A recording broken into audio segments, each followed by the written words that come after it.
তো আমরা আজকে দেখবো একদম কারেন্ট অ্যাফেয়ার্স গুলো কিভাবে পড়তে হবে সেই আইডিয়াটাও পেয়ে যাবে। আর গত ক্লাসগুলোতে আমরা যেরকম দেখেছিলাম এমসিকিউর পাশাপাশি তোমাদের প্রচুর এডিশনাল ইনফরমেশন দিয়েছিলাম, তোমাদেরকে বলেও ছিলাম যে এইভাবেই তোমাদেরকে অ্যাকচুয়ালি পড়াটাকে রেডি রাখতে হবে সবসময়ের জন্য। তো আজকে তোমাদের কারেন্ট অ্যাফেয়ার্সে আমরা জানুয়ারি 2025-এর কারেন্ট অ্যাফেয়ার্সটা দেখবো। কারেন্ট অ্যাফেয়ার্সটা অনেকটাই তোমাদেরকে পড়তে হবে, কারণ কারেন্ট অ্যাফেয়ার্সটা তোমাদের মোস্ট ইম্পর্টেন্ট তোমাদের জন্য। আর প্রথম দিন যেমন আলোচনা করছিলাম, একজন কোশ্চিন করেছিল, আমার সম্ভবত মনে আছে যে স্যার 2022-এরও কোশ্চিন এসেছে রিসেন্টলি পরীক্ষা দিতে গিয়ে। তো আমরা অনেকগুলো কারেন্ট অ্যাফেয়ার্স এবং ওর রিলেটেড যা যা ইস্যুস থাকছে সমস্তটাই দেখব। আমার কথাগুলো সব ক্লিয়ার আসছে এবং লেখা বোঝা যাচ্ছে তো? হ্যাঁ স্যার, ক্লিয়ার ক্লিয়ার। ওকে ওকে, ঠিক আছে। এইবার তাহলে আমরা হচ্ছে কারেন্ট অ্যাফেয়ার্স এর দিকে এগিয়ে যাচ্ছি। তাহলে 2025-এর জানুয়ারি মাসে আমরা প্রথমে কারেন্ট অ্যাফেয়ার্স দেবো, তার সাথে প্রচুর এডিশনাল ইনফরমেশন থাকবে অ্যাজ ইউজুয়াল, আমি তোমাদের যেমনটা দিয়ে থাকি সেইভাবে। তো প্রথম প্রশ্ন তোমাদের জন্য অপশনও থাকছে, তোমরা উত্তর করতে পারো এটার। ICC men's test cricketer of the year অ্যাওয়ার্ডের জন্য কে মনোনীত হয়েছেন? অপশনে ছিল বিরাট কোহলি, জসপ্রীত বুমরা, রোহিত শর্মা আর হচ্ছে K L Rahul. ICC men's test cricketer of the year, এটা হচ্ছে test cricketer of the year কে ঘোষিত হয়েছে? কেউ উত্তর করতে পারলে করবে।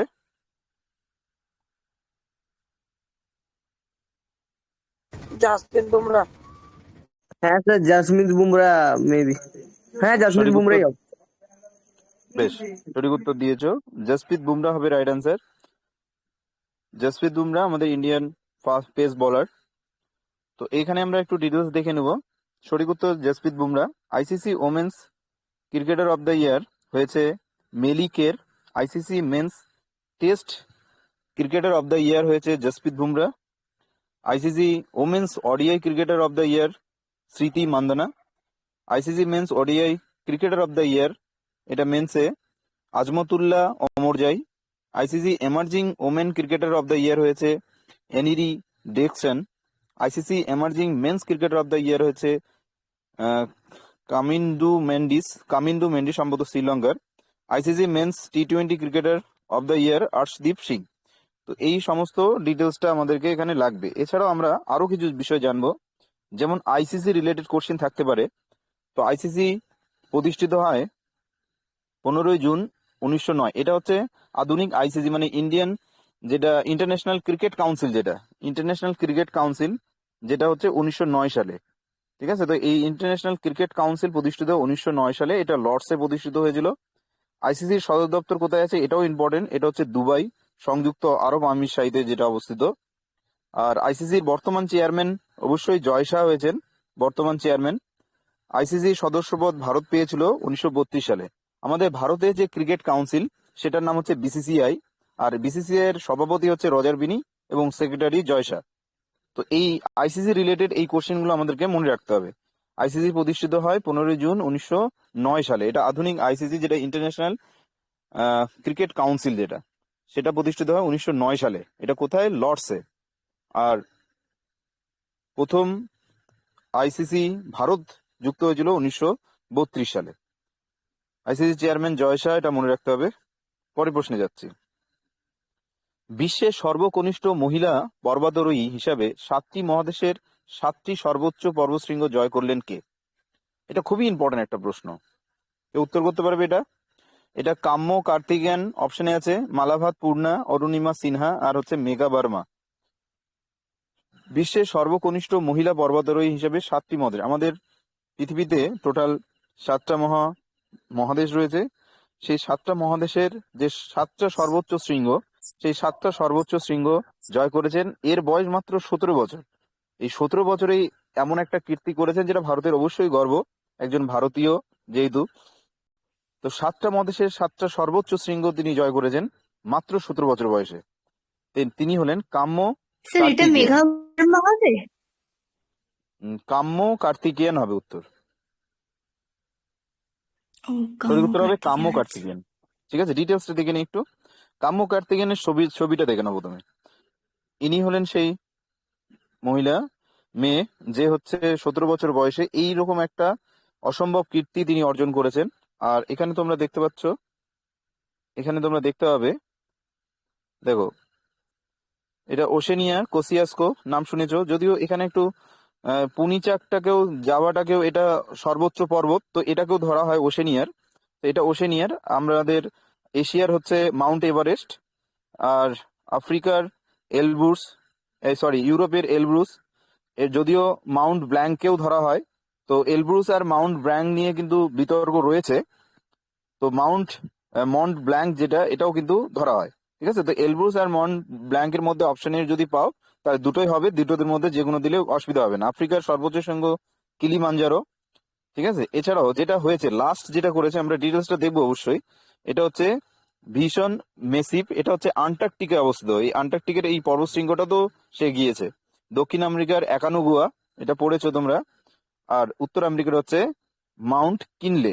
তো এই যে 7টা টোটাল মহাদেশ, সেই 7টা মহাদেশের 7টা সর্বোচ্চ শৃঙ্গে জয় করেছে ইনি, এই কাম্য কার্তিকেয়ান।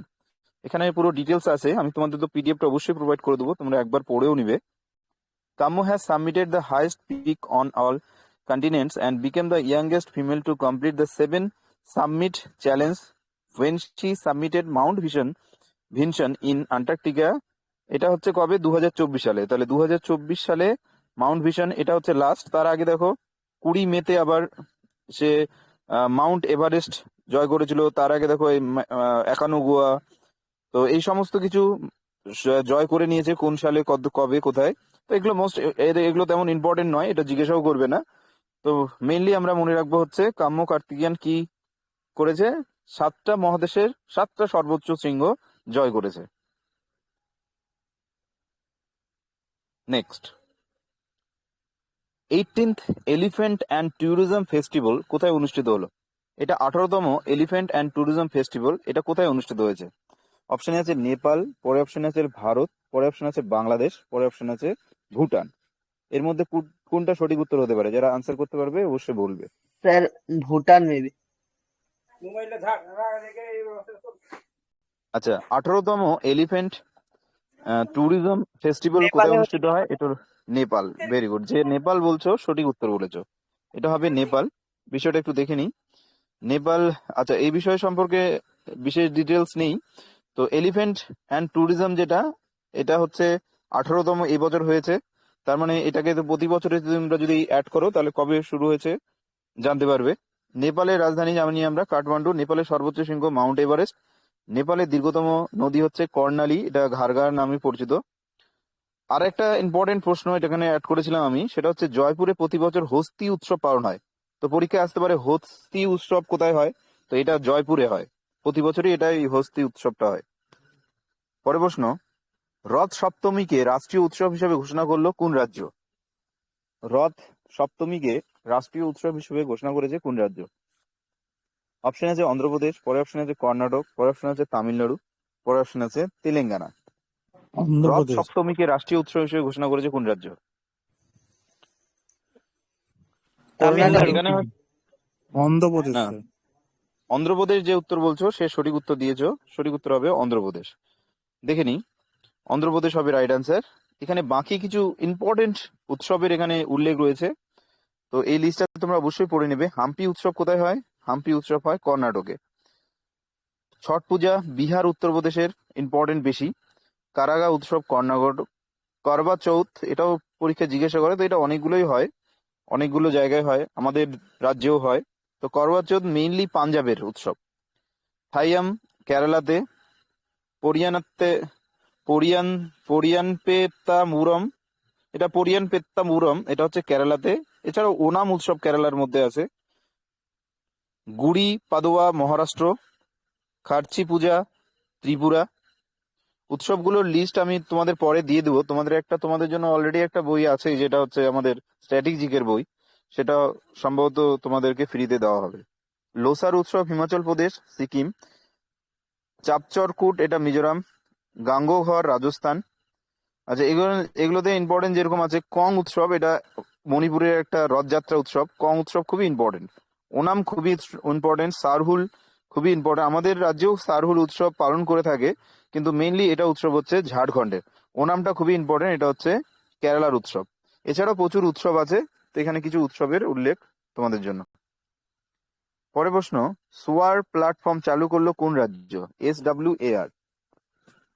সোয়ার প্ল্যাটফর্ম এটা একটা লিসনিং অ্যান্ড রাইটিং এর উপরে, আচ্ছা এটা পরে ডিটেলসটা বলছি। সোয়ার প্ল্যাটফর্মটা চালু করলো কোন রাজ্য, এটা কেউ বলতে পারবে? আচ্ছা এটা আগে ডিটেলসটাই দেখে নিই। সোয়ার হচ্ছে speech and writing analysis resource, speech and writing written analysis resource. এটা কি ভাষার প্রতিবন্ধকতা দূর করতে গুজরাট সরকার এটা চালু করেন। গুজরাটের মুখ্যমন্ত্রী ভূপেন্দ্র পাটল, গুজরাটের রাজ্যপাল শ্রী আচার্য দেবব্রত। এগুলো কিন্তু পরে চেঞ্জ হয়ে যাবে, এগুলো কিন্তু চেঞ্জ গুলো ওই হিসেবেই পড়বে, যদি চেঞ্জ হয় এগুলো কিন্তু রাখবে, আমরা অবশ্যই আলোচনার মাধ্যমে বলবোই। তাহলে এটা হচ্ছে গুজরাট। তাহলে সোয়ারটা কি? সোয়ারটা হচ্ছে speech and written analyse resource. এটা ভাষা প্রতিবন্ধকতা দূর করার জন্য গুজরাট সরকারের একটা চালু প্রকল্প। যেহেতু আমরা অল ইন্ডিয়া লেভেল পরীক্ষা দিচ্ছি, তো সেই কারণে এই প্রশ্নগুলো ইম্পর্টেন্ট হয়ে দাঁড়ায়, নাহলে আমরা রাজ্যেরটাকে বেশি গুরুত্ব দিতাম। পরের প্রশ্ন, এটা খুবই ইম্পর্টেন্ট একটা প্রশ্ন, স্পেশাল নিউজ এটা। সম্প্রতি মধ্যপ্রদেশ কোন রাজ্যে 14টি বাঘ স্থানান্তর করবে? সম্প্রতি মধ্যপ্রদেশ কোন রাজ্যে 14টি বাঘ স্থানান্তর করবে? এখানে অপশন আছে গুজরাট, ছত্তিশগড়, উড়িষ্যা, নাকি সবগুলি। তো মধ্যপ্রদেশ থেকে বাঘ 14টির মতো বাঘ স্থানান্তর হবে সর্বমোট। এগুলো সবগুলো রাজ্যেই হবে, গুজরাটেও হবে, ছত্তিশগড়ে হবে এবং উড়িষ্যাতেও হবে। এখানে কিছু ইম্পর্টেন্ট কোশ্চিন আমরা দেখে নেব। আচ্ছা যেমনটা বললাম, গুজরাটের গুজরাট, ছত্তিশগড়, উড়িষ্যায় মোট 14টি বাঘ স্থানান্তর করে মধ্যপ্রদেশ। এখানে সবচেয়ে ইম্পর্টেন্ট একটা প্রশ্ন পরীক্ষা আসে, এটা ভারতের সবচেয়ে বড় বাঘ রিজার্ভ কোন রাজ্যে রয়েছে? তো পরীক্ষা হলো অন্ধ্রপ্রদেশ। আর এটা কি? এটা হচ্ছে নাগার্জুনা সাগর টাইগার রিজার্ভ, তো এটাও ইম্পর্টেন্ট। ব্যাঘ্র প্রকল্প ভারত সরকার কবে চালু করেছিল? তো এটাও মনে রাখতে হবে 1973-তে। বিভিন্ন বাঘ প্রজাতিকে আটকানোর জন্য, রক্ষা করার জন্য টাইগার প্রকল্প চালু হয়েছে 1973-তে। লাস্ট যে কাউন্ট হয়েছে সেখানে মনে রাখবে যে যদি পরীক্ষা এমন আসে যে বাঘের সংখ্যা লাস্ট কাউন্টিং এ পূর্বের কাউন্টিং এর তুলনায় বাঘের সংখ্যা বেড়েছে না কমেছে, তাহলে সঠিক উত্তর হবে বেড়েছে। ভারতের কোন সংস্থা great place to work certificate পেয়েছে? এর মধ্যে কোন সংস্থা যেটা হচ্ছে great place to work certificate পেয়েছে? ভারতীয় ডাক, ভারতীয় রেল, নাকি সেল, নাকি কোনোটি নয়? এর মধ্যে কোনটি great place to work certificate পেয়েছে? এটা সঠিক উত্তর হবে সেল। হ্যাঁ, সেল হবে সঠিক উত্তর। এটা খুবই ইম্পর্টেন্ট একটা প্রশ্ন, এগুলো মনে রাখবে। সেল কি? Steel authority of India limited. কবে প্রতিষ্ঠিত হয়? 1954-এ প্রতিষ্ঠিত হয়। সদর দপ্তর রয়েছে নয়াদিল্লিতে। চেয়ারম্যানের নামও মনে রাখতে হবে, সোমা মন্ডল হলো সেলের চেয়ারম্যান। সেলের অন্যান্য যেগুলো রয়েছে ভিলাই, বোকারো, বার্নপুর, দুর্গাপুর, রাউরকেল্লা, এগুলো সমস্ত হচ্ছে সেলের আন্ডারে পড়ে, স্টিল অথরিটি অফ ইন্ডিয়ার আন্ডারে পড়ে। তো স্টিলের সবচেয়ে বড় সংস্থা, সবগুলোকে একসঙ্গে করে নিয়ে এসে সেল প্রতিষ্ঠিত হয় 1954-এ। তো সেল কবে প্রতিষ্ঠিত হয়েছে? ভেরি ইম্পর্টেন্ট, সেলের সদর দপ্তরটা মনে রাখতে হবে। আর একটা প্রশ্ন এসেছিল যে ভিলাই কিসের অন্তর্গত, ভিলাই কারখানা কিসের অন্তর্গত? তো এটা সেলের অন্তর্গত, এরকম একটা প্রশ্ন এসেছিল, আমি দেখেছিলাম। সিআরপিএফ এর নতুন ডিরেক্টর জেনারেল হিসেবে কে নিযুক্ত হলেন? সিআরপিএফ এর নতুন ডিরেক্টর জেনারেল হিসেবে কে নিযুক্ত হয়েছেন? অপশনে আছে রূপেশ কুমার, পরে অপশন আছে অজয় কুমার বিশ্বাস, পরে অপশন আছে নীলাঞ্জন বিশ্বাস, পরে অপশন আছে ভিতুল কুমার। সিআরপিএফ এর নতুন ডিরেক্টর জেনারেল হিসেবে কে নিযুক্ত হয়েছে? তো দেখে নিই আমরা আনসারটা, এটা হলো ভিতুল কুমার। বাকি কিছু আমরা এখানে কিন্তু কিছু চেঞ্জেসও হতে পারে, সেগুলো কিন্তু একটু দেখে নিতে হবে। হ্যাঁ, আর যখন যখন চেঞ্জ হবে আমি বলেও দেবো। তো রাষ্ট্রপতি দ্রৌপদী মুর্মু, উপরাষ্ট্রপতি জগদীপ ধনখড়, প্রধানমন্ত্রী নরেন্দ্র মোদী, মুখ্য নির্বাচন কমিশনার রাজীব কুমার, নির্বাচন কমিশনার অন্যান্য যেগুলো অনুপ কুমার পান্ডে আর অরুণ গোয়েল। তো তিনজন আমাদের নির্বাচন কমিশনার থাকেন, তার মধ্যে একজন মুখ্য নির্বাচন কমিশনার। চিফ ইনফরমেশন কমিশনার হচ্ছে যশবর্ধন কুমার সিনহা। সুপ্রিম কোর্টের বিচারপতি এটা হবে না, এটা সঞ্জয় খান্না হবে। হ্যাঁ, চন্দ্রচূড় বর্তমানে নেই, সঞ্জয় খান্না, তো এটা মনে রাখতে হবে, সঞ্জয় খান্না। আরো আছে, এই ডিটেলস গুলো আমরা দেখে নেবো। স্যার আমি রিসেন্ট দেখলাম যে 26তম মুখ্য নির্বাচন কমিশনার জ্ঞানেশ কুমার হয়েছে নাকি? বর্তমানে তো সঞ্জয় কে, বলো, ভালো, তোমার কথাগুলো ইকো হচ্ছে। জ্ঞানেশ কুমার। জ্ঞানেশ কুমার, জ্ঞানেশ কুমার। জ্ঞানেশ কুমার। জ্ঞানেশ কুমার। আচ্ছা, কথাগুলো একটু ইকো হচ্ছে। তোমার হচ্ছে সঞ্জয় খান্না হচ্ছে, এখনো পর্যন্ত মনে হয় সঞ্জয় খান্না আছে চন্দ্রচূড়ের জায়গায়। আচ্ছা, যদি এটা কোনো আপডেট থাকে আমি তাহলে জ্ঞানেশ পরে একটু কুমার পরে বলছে জানাবো। স্যার। স্যার মুখ্য নির্বাচন কমিশনার। ও, মুখ্য নির্বাচন কমিশনার বলছো?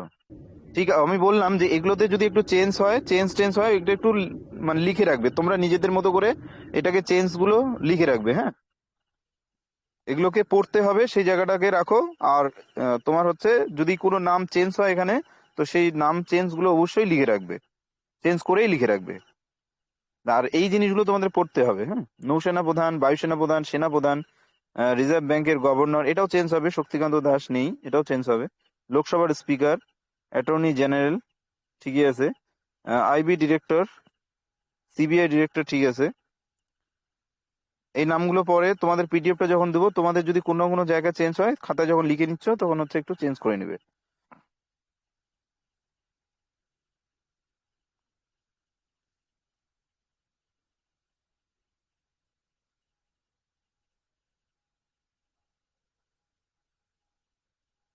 আচ্ছা, রিজার্ভ ব্যাংকের গভর্নর সম্ভবত সঞ্জয় মালহোত্রা, তাই না? এটা কিন্তু ইম্পর্টেন্ট আসবে, তো এগুলো মনে রাখো। বাকি ইসরো চেয়ারম্যান মনে রাখো, এস সোমনাথ, এগুলো খুবই ইম্পর্টেন্ট। ক্যাবিনেট সেক্রেটারি খুব ইম্পর্টেন্ট, রাজীব গৌবা। ইউপিএসসি চেয়ারম্যানটাও ইম্পর্টেন্ট, এগুলো মনে রেখো ভালো করে। ভারতের জাতীয় নিরাপত্তা উপদেষ্টা, ইনিও খুব ইম্পর্টেন্ট, পরীক্ষায় আসে এটা। নীতি আয়োগের সিইও, এগুলো মনে রাখতে হবে ভালো করে। অজিত কুমার দোভাল, ভালো করে মনে রেখো, ভারতীয় নিরাপত্তা উপদেষ্টা, এগুলো পরীক্ষায় আসবে। স্যার একটা আর বাকি, কোয়েশ্চেন ছিল। হ্যাঁ বলো। হ্যালো। হ্যাঁ বলছি, আজকে তো group D last form fill up, না এর আগেও আরো হবে? ভালো করে বলো। বলছি স্যার, আজকে যে আরআরবি যে group D last form fill up, না এর পরেও আরো করতে পারবে কেউ? ফর্ম ফিল আপ হ্যাঁ, আজকে তো লাস্ট ডেট ছিল যখন তোমাদের হয়তো আরো করেছিলাম একটা আমি। ডেট বের হবে, এটা এটা মনে হচ্ছে ডেট বের হবে। ডেট একটু পিছাবে, হ্যাঁ, কারণ অনেকগুলো প্রবলেম হয়েছে, তো ডেট মানে আমার এখানে হ্যাঁ। কথাগুলো তোমাদের খুবই ইকো আসছে, হয়তো আমি স্ক্রিন শেয়ার করছি ওই জন্য নাকি তোমাদের কথাগুলো আমি ভালো করে বুঝতে পারছি না। আচ্ছা, যাই হোক, চলো আমরা ক্লাসটা আজকে, মানে আমি তোমাদের মানে শনিবার আর রবিবার কখনোই আমি ক্লাস করাতে পারবো না। এই দুদিন আমি হচ্ছে গ্রামের বাড়িতে থাকি এসে, তো খুবই সমস্যা হয়। আমি মানে বর্তমানে একদম বাইরে আছি, আর নেটওয়ার্কও খুব একটা ভালো না। তো ক্লাসটা আমরা আজকে কন্টিনিউ করি, এটা রেকর্ডেড ভিডিওটা তোমরা পরে দেখে নিও আর পিডিএফটা পড়ে নিও। আমরা অন্যদিন আবার যখন আমরা আপনার প্রজেক্টরের আপনার ক্লাস কথা করবো ক্লিয়ার আছে স্যার। হ্যাঁ। আপনার কথা ক্লিয়ার আছে, কোনো প্রবলেম নেই। হ্যাঁ, আমরা হচ্ছে ক্লাসগুলো করি, হ্যাঁ।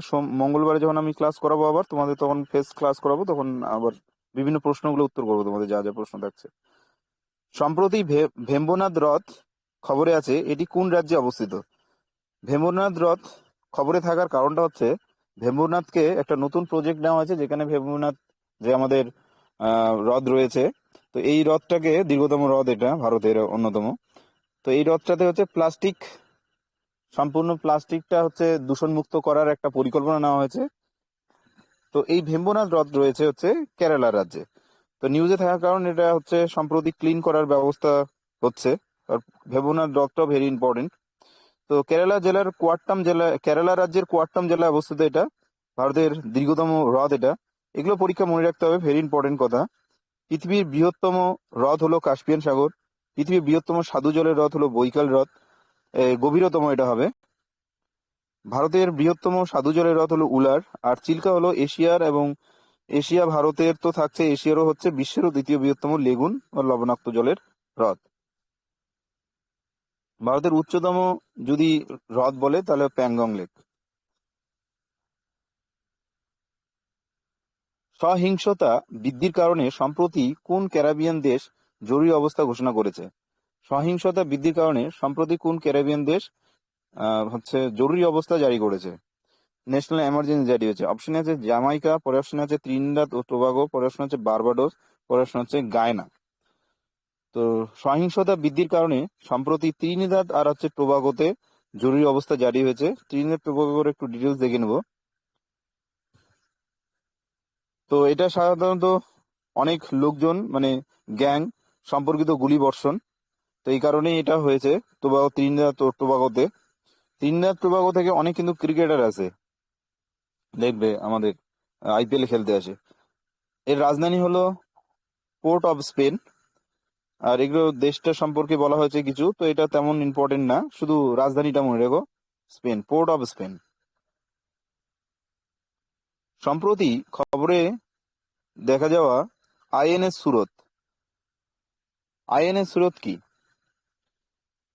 আমাদের যে জাহাজগুলো রয়েছে, যুদ্ধ জাহাজগুলো, তার মধ্যে একটা হলো আইএনএস সুরত। তো এটা কি কি কি কি কাজে ব্যবহার হচ্ছে? ফ্লিট ট্যাঙ্কার হিসাবে, কামর্তা শ্রেণীর কারভেট হিসাবে, পারমাণবিক শক্তিচালিত বিমান বাহিনী রণতরী হিসাবে, নাকি স্টিলথ ডেস্ট্রয়ার হিসাবে? তো যেমনটা বললাম যে যুদ্ধ, যেহেতু কথাটা আমি বলেই দিলাম যে আইএনএস সুরত একটা যুদ্ধ জাহাজ, তো যুদ্ধ জাহাজ তার মানে স্টিলথ, এটা ডেস্ট্রয়ার। দেখে নিই ডিটেলসটা। 15 জানুয়ারি 2025 তারিখে ভারতীয় নৌবাহিনী 3টি প্রধান যুদ্ধ জাহাজ কমিশন করবে। আইএনএস নীলগিরি, তিনটা নামই ভালো করে মনে রাখতে হবে, আইএনএস নীলগিরি, আইএনএস সুরত, আর হচ্ছে আইএনএস ভাগশির। আইএনএস সুরত হলো প্রজেক্ট 15B বিশাখাপত্তনমে ক্লাস স্টিল ডেস্ট্রয়ার, চতুর্থতম শেষ জাহাজ। এটি ভারতীয় নৌবাহিনীর যুদ্ধ জাহাজ ডিজাইন ব্যুরো দ্বারা ডিজাইন করা হয়েছে, মাঝাগাঁও ডক লিমিটেড দ্বারা প্রস্তুত। আর এটা 72% দেশীয় উপকরণ রয়েছে এই জাহাজটিতে। বাকি আর তেমন কিছু জানার দরকার নেই। তো এটা মনে রেখো যে তিনটি যে যুদ্ধ জাহাজ 2025 সালে চালিয়েছে ইন্ডিয়ান নেভি, সেটা হচ্ছে আইএনএস নীলগিরি, আইএনএস সুরত, আর হচ্ছে আইএনএস ভাগশির।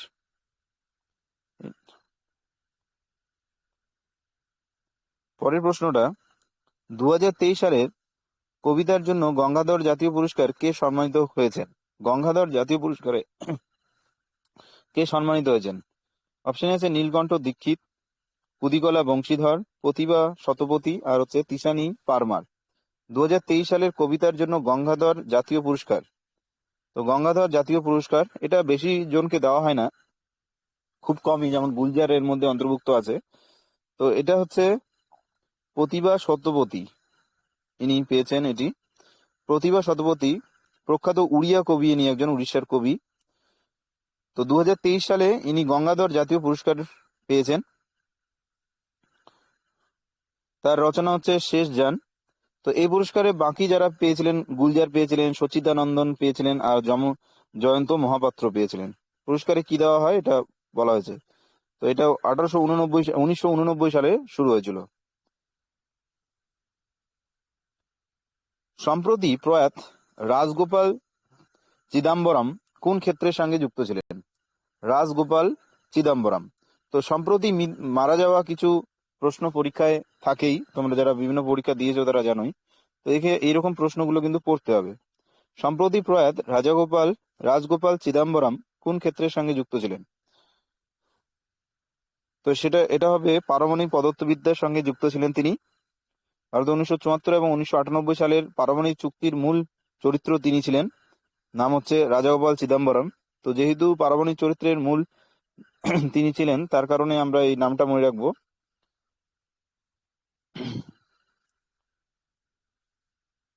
পরের প্রশ্ন, কালো কলারযুক্ত হলুদ ক্যাটফিশ কোন নদীর স্থানীয়? ক্যাটফিশ কথা বলেছে, যেটা কালো কলারযুক্ত হলুদ ক্যাটফিশ। তো বর্তমানে এটা প্রায় লুপ্তপ্রায়। তো এখানে কোন নদীতে এটা পাওয়া যেত? যমুনা নদী, সন নদী, গন্ডক নদী, নাকি চালাগুড়ি নদী? তো কালো কলারযুক্ত হলুদ ক্যাটফিশ যার স্থানীয়, যেই নদীর স্থানীয়, সেটা হচ্ছে চালাগুড়ি নদী। এটা চালাগুড়ি নদীতে পাওয়া গিয়েছে। এটা কোচি গবেষণা বিপন্ন কালো কলারযুক্ত কোচিন বন্দর থেকে কাছেই এটা। আর বলে দিয়েছে কোচির গবেষকরা বিভিন্ন কালো কলারযুক্ত হলুদ ক্যাটফিশের জন্য একটি বন্দি প্রজনন নীতি তৈরি করেছে। আচ্ছা, বাকি জিনিসগুলো পড়ে নিও। এটা শুধু মনে রেখো, চালাকুড়ি নদী আছে কেরালাতে, আর কোচিন বন্দর তোমরা পড়েছই, কেরালা। PM-SSB প্রকল্প বাস্তবায়নের জন্য কোন মন্ত্রণালয় দায়ী? PM-SSB প্রকল্প এটা কোন মন্ত্রণালয়ের দ্বারা? এটা হবে সামাজিক ন্যায় বিচার ও ক্ষমতায়ন মন্ত্রী। কেন? কারণ এটা পাঞ্জাব সরকারের অনগ্রসর, অর্থনৈতিক অনগ্রসর এবং জাতীয় অনগ্রসর যেসব অনগ্রসর শ্রেণী যেসব রয়েছে, সেই অনগ্রসর শ্রেণীদের শিক্ষার্থীদের ক্ষেত্রে কিছু পোস্ট মেট্রিক স্কলারশিপ প্রদান করা হয় এর আওতায়। তো এটা হবে সামাজিক ন্যায় বিচার ও ক্ষমতায়ন মন্ত্রণালয় দ্বারা এই বিষয়টা দেওয়া আছে। বাকি একটু ডিটেলস রয়েছে, ডিটেলস গুলো পড়ে নিয়ে পরে। খবরে দেখা যায় শ্রী রঙ্গনাথ স্বামী মন্দিরটি, তো রঙ্গনাথ স্বামী মন্দিরটি কোন রাজ্যে অবস্থিত? অপশনে আছে অন্ধ্রপ্রদেশ, তামিলনাড়ু, কর্ণাটক আর হচ্ছে কেরালা। এটার সঠিক উত্তর কি হবে বলতে পারবে তোমরা? আচ্ছা, রঙ্গনাথ স্বামী মন্দিরটা খুবই ইম্পর্টেন্টের কারণ আছে। এটা কিন্তু অন্যতম একটা বৃহত্তম মন্দির, রঙ্গনাথ স্বামী মন্দির। তো এটা মনে রেখো, এটা পরীক্ষা আসতে পারে। এটা আছে হচ্ছে তামিলনাড়ুতে। তো এটা কিছু কারণ আছে যার কারণে নিউজে এদের দর্শনার্থীদের ভিড়ের মধ্যে নিরাপত্তা প্রদান করার ব্যবস্থা করা হয়, যাতে বাইরে রঙ্গনাথ স্বামী মন্দিরের বাইরের গোপুরামের নিচে আলো স্থাপনের অনুরোধ করেছেন। মানে যারা দর্শনার্থী রয়েছে তারা বাইরে যাতে ভালোভাবে থাকতে পারে তাদের নিরাপত্তার দাবিতে সেখানে আলো স্থাপনের জন্য একটা মানে আবেদন জানিয়েছে। তো সেই কারণে রঙ্গনাথ স্বামী মন্দিরটা ইম্পর্টেন্ট। তো মনে রেখো এটা তামিলনাড়ুতে আছে। ভারতের কিছু বিখ্যাত মন্দির যেগুলো তোমাদেরকে পড়তেই লাগবে, যেমন কামাখ্যা মন্দির কোথায় রয়েছে? আসামে। কোণার্ক সূর্য মন্দির কোথায় রয়েছে? উড়িষ্যাতে। জগন্নাথ মন্দির রয়েছে উড়িষ্যাতে। লিঙ্গরাজ মন্দির রয়েছে উড়িষ্যা। স্বর্ণ মন্দির ভেরি ইম্পর্টেন্ট, পাঞ্জাব। স্বর্ণ মন্দির, এটা একটা গুরুদুয়ারা যদিও। দিলওয়ারা মন্দির পরীক্ষায় আসে, রাজস্থান। মীনাক্ষী মন্দির ভেরি ইম্পর্টেন্ট, এটা তামিলনাড়ুতে অবস্থিত মীনাক্ষী মন্দির। এছাড়াও কিছু পড়তে হবে, যেমন নটরাজ মন্দির তামিলনাড়ু। খাজুরাহো মন্দির মধ্যপ্রদেশ, পড়তেই হবে এটা। সাঁচি স্তূপ, এটাও মধ্যপ্রদেশ। অমরনাথ মন্দির জম্মু কাশ্মীর। বৈষ্ণোদেবী মন্দিরটাও ইম্পর্টেন্ট, জম্মু কাশ্মীর। তিরুপতি মন্দির অন্ধ্রপ্রদেশ। এছাড়াও ইম্পর্টেন্ট রয়েছে যেটা আমরা পড়লাম, রঙ্গনাথ স্বামী মন্দির, ইসকন মন্দির। আচ্ছা, ইসকন তো অনেক জায়গায় আছে। সাইবাবা মন্দির মহারাষ্ট্র। অক্ষরধাম মন্দির নিউ দিল্লি, এটা মনে রেখো। শবরীমালা মন্দির ইম্পর্টেন্ট, নিউজে ছিল অনেকদিন ধরেই। শবরীমালা, এটা হচ্ছে কেরালাতে। এছাড়াও সোমনাথ মন্দির খুবই ইম্পর্টেন্ট, গুজরাটে রয়েছে। কেদারনাথ মন্দির পড়বে, বদ্রীনাথ মন্দির পড়বে।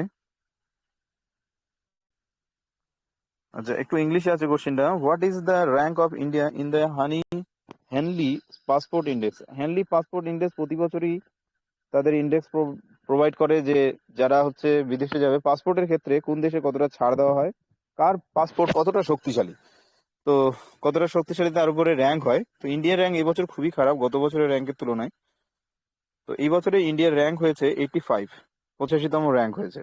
দেখে নি ডিটেলসটা। হেনলি পাসপোর্ট ইন্ডেক্স 2025-এ ভারতের র্যাঙ্ক হচ্ছে 85। প্রতি বছরের ন্যায় এই বছরও ফার্স্ট র্যাঙ্কে অবশ্যই সিঙ্গাপুর রয়েছে। ফার্স্ট র্যাঙ্কে সবসময় সিঙ্গাপুরকেই দেখা যায়।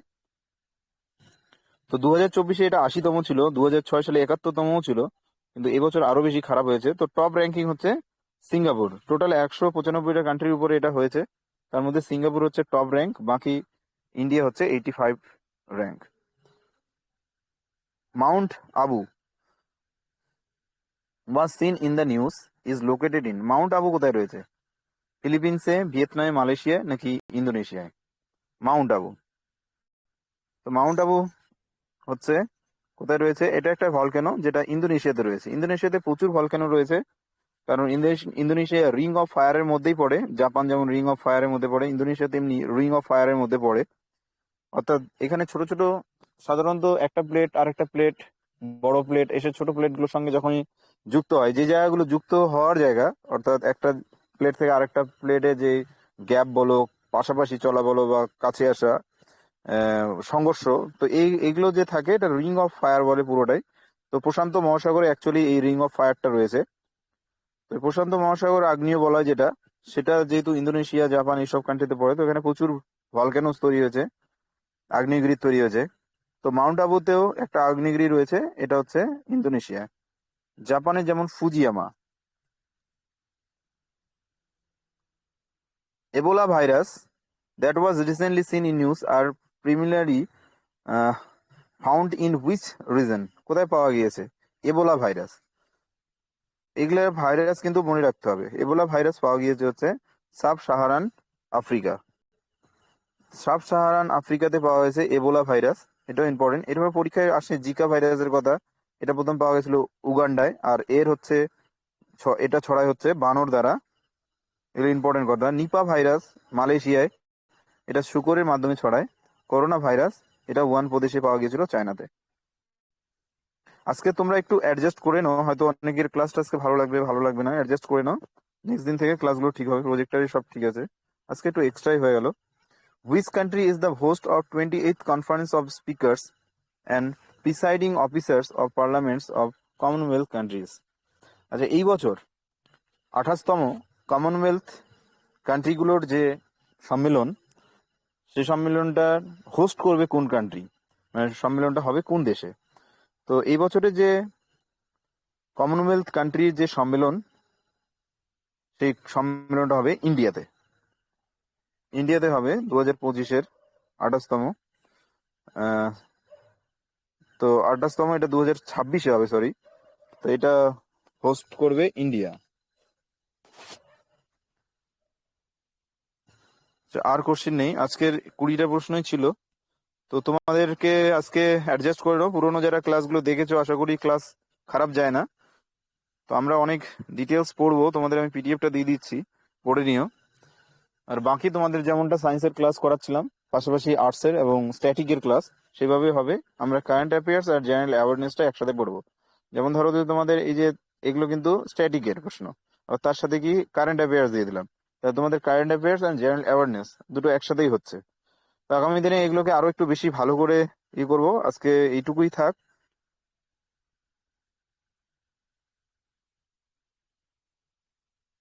তো আজকে আমি রাখছি।